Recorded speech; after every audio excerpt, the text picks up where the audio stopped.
footnote only because we have our insurance underwriters with us today. In 1976, the Coast Guard registrar was changed so that all vessels had to moor 3,000 feet off of the facility. That was not the case with the accidents that Senator Wagner alluded to. So we're in excellent shape today, and you all are covering an excellent risk here.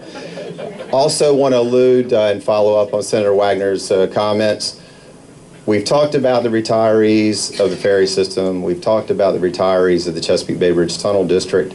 One of the things that keep the wheels in motion with the operations, the maintenance, the finance here at the facility are the employees today, and we're fortunate to have a good amount of employees in the room. If you would please stand to be recognized as well.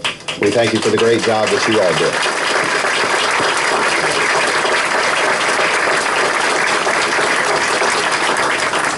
We transition to the 1970s. We're fortunate to have newly elected Delegate Rob Bloxom with us. Rob was elected in a special election on February the 25th and served his partial term in 2014 General Assembly session, which is still in process. He actually is serving in the vacancy created by former Delegate Lewis, ascending to the state Senate. Rob? Yeah. We'll take a vote on that. Is that in the form of a motion? The comment was, they said that he descended to the state Senate. That came from delegates that are in attendance. Thank you for that point. Rob owns Bloxom Auto Supply on the Eastern Shore, as well as Shore Tire, and also owns an aquaculture business, as was alluded to by the Lieutenant Governor, a very, very important staple of the economy of Virginia's Eastern Shore. As well, like all of the folks that are represented here today, and we're fortunate to have them with us, very active in many other capacities, serving as Director of the Economic Development Authority on the Shore, Chairman of Grace Methodist Church in Parksley. After graduating from Broadwater Academy on the Eastern Shore, Rob graduated thereafter from the University of Richmond, married to Lou Langford Hall, and he has 3 children, Blair, Madison, and Brantley. Delegate Bloxom, welcome.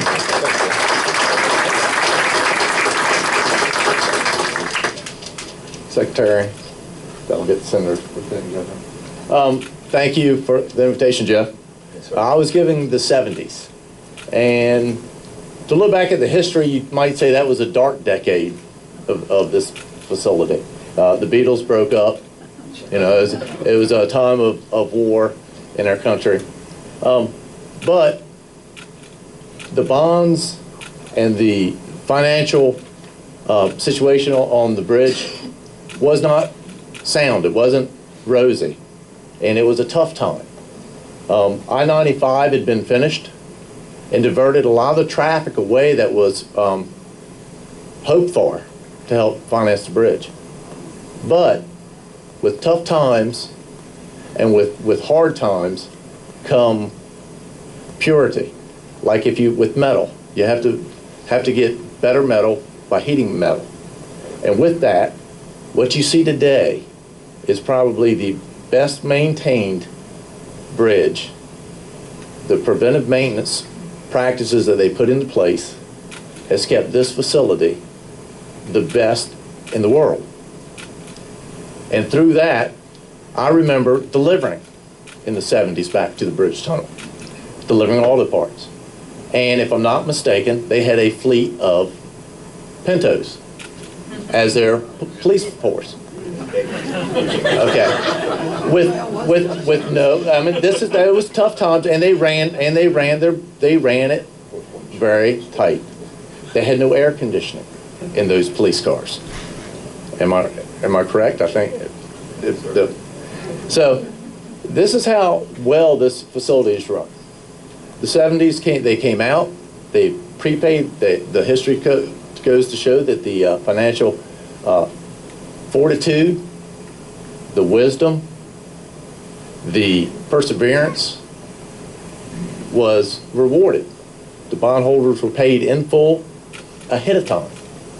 But those were tough times. But you can see today how those tough times forged the workforce, and how that's carried through today. And I think you still have a 1950 record 1964 wrecker, still in service, still operating, doing the job that it did in 1964. And to that is a testimony to the leadership, to the workers, to the vision of everyone here. Thank you.